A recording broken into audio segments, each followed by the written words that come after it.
Welcome to week 2. This week we look at the first of our analytical steps, business strategy analysis. This involves addressing a few basic questions. How does the business we are assessing make money? And what are the prospects of it making money in the future? To help answer these questions, we consider both the conditions of the industry that the firm is in and the competitive positioning of the firm within the industry. It is important for us to consider the industry conditions, as this will help frame the expectations of growth and profitability that our firm can deliver. In other words, industry conditions will play a part in determining both current and future firm performance. This gets reflected in our forecasts of future financial performance. You could undertake a whole course on analysing business strategy, so what we will cover in 1 week will only be scratching the surface. We'll show you a number of different tools that you can use to think about industry conditions.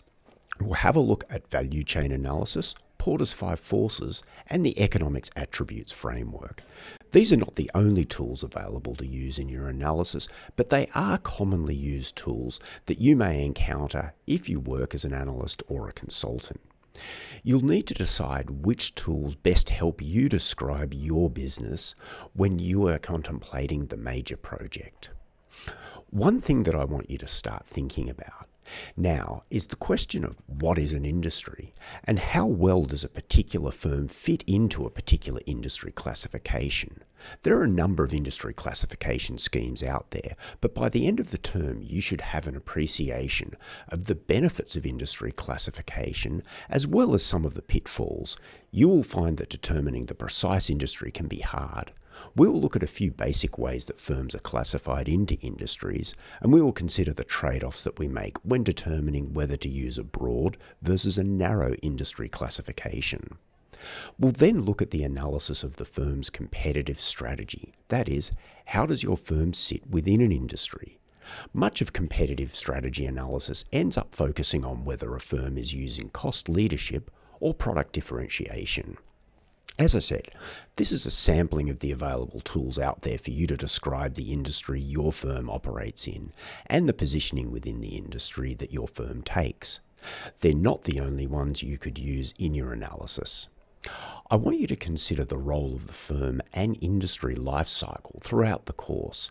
So we'll introduce it in this unit and explore how life cycle will influence what we expect to see in our financial statements, both current and, importantly, our forecasted financial statements. Finally, we will apply these tools to an analysis of the retailing industry and JB Hi-Fi as an example firm. Remember that we'll keep adding to the JB Hi-Fi materials in a specific section on the course teams page. Recall that our business strategy analysis is designed to answer the basic questions: how does our business make money? And what are the future prospects of it doing so? A particular focus is on both growth and profitability. In other words, what are the underlying economics of the business? We want to understand this because by knowing the nature of the business and its likely levels of performance, we'll be much better informed about what we expect to see in the financial statements, and therefore our accounting analysis will be improved. It has a big impact on our valuation. We'll come back to this in our equity analysis class. So, our strategy analysis will help us anticipate whether we expect to see things like high or low revenue growth, high or low levels of capital expenditure, high or low levels of debt. Our accounting analysis next week will focus on the extent to which the financial statements do a good job or bad job of reflecting the underlying economics of the business. Make sure you have a look through the ebook and the additional readings for the week. Start to consider the industry characteristics and the strategic choices your major project company is facing.